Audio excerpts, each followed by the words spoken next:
চলে এসেছি গ্রেভতে ক্রেভে আরও একটা নতুন রেসিপি নিয়ে।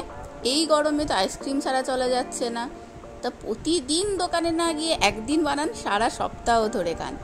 আজকে দেখাবো কি করে বাড়ির ইনগ্রিডিয়েন্ট দিয়েই আমি এখানে ম্যাঙ্গো আইসক্রিম বানিয়েছি।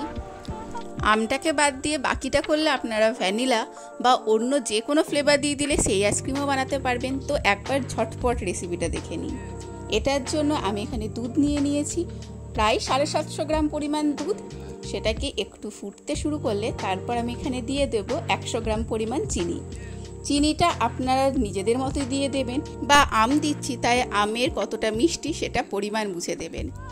তারপর দুটো বাটি নিয়ে নিয়েছি, সেখানে একটাতে নিয়েছি 1/2 চামচ পরিমাণ কর্নফ্লাওয়ার, আর একটাতে নিয়েছি 2 বড় চা চামচ পরিমাণ আমুল দুধ বা মিল্ক পাউডার। দুটোতেই একটু সামান্য দুধ অ্যাড করে ভালো করে গুলে আমাদের দিয়ে দিতে হবে এই দুধের মিক্সচারে।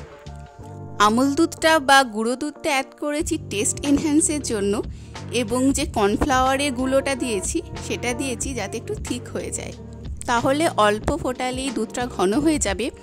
এগুলোর পরিবর্তে আপনারা কনডেন্স মিল্ক দিতে পারেন, তাহলে এখানে আপনাদের পাউডার মিল্ক বা কর্নফ্লাওয়ারের গুঁড়ো কোনোটাই দিতে হবে না।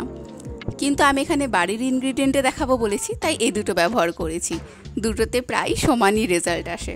তারপর আমাদের ভালো করে এটা ফুটিয়ে নিতে হবে এবং মনে রাখতে হবে কন্টিনিউ নাড়তে হবে, না হলে কর্নফ্লাওয়ারটা দেওয়াতে নিচে জমে যাবে পুরোটা। ফোটাতে ফোটাতে দুধটা প্রায় অর্ধেক হয়ে এসছে এবং একদম ঘনও হয়ে গেছে।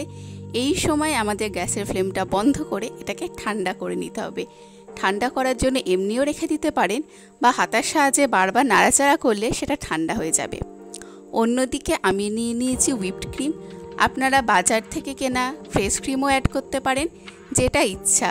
হুইপড ক্রিম নিলে সেটাকে ভালোভাবে বিট করতে হবে যতক্ষণ না সফট পিক হয়।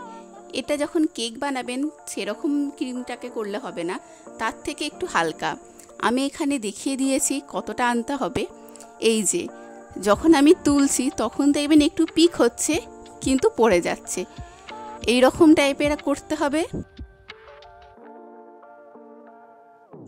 ক্রিমটা বিট হয়ে গেলে অন্যদিকে আমাদের ততক্ষণে দুধের মিক্সচারটাও ঠান্ডা হয়ে গেছে। আপনারা দেখতেই পাচ্ছেন কতটা ঘন। এবার নিয়ে নিয়েছি একটা বড় মিক্সিং জার, সেখানে আমি দিয়ে দিয়েছি দুধের মিক্সচারটা, পুরোটা দিয়ে দেব। আর এখানে দিয়ে দেব ম্যাঙ্গো পিউরি। যেহেতু আমি ম্যাঙ্গো আইসক্রিম বানাচ্ছি তাই আম দিয়ে দিচ্ছি। ভ্যানিলা আইসক্রিম বানালে আপনারা এটাকে স্কিপ করবেন, বা অন্য যে কোনো আপনি বানাতে চান সেখানে সেইটা দিয়ে দেবেন। এরপর ভালোভাবে মিক্স করে নেব। তারপর যে আমাদের ক্রিমটাকে আমরা বিট করে রেখেছি সেটাকেও দিয়ে দেব মিক্সির ভেতরে।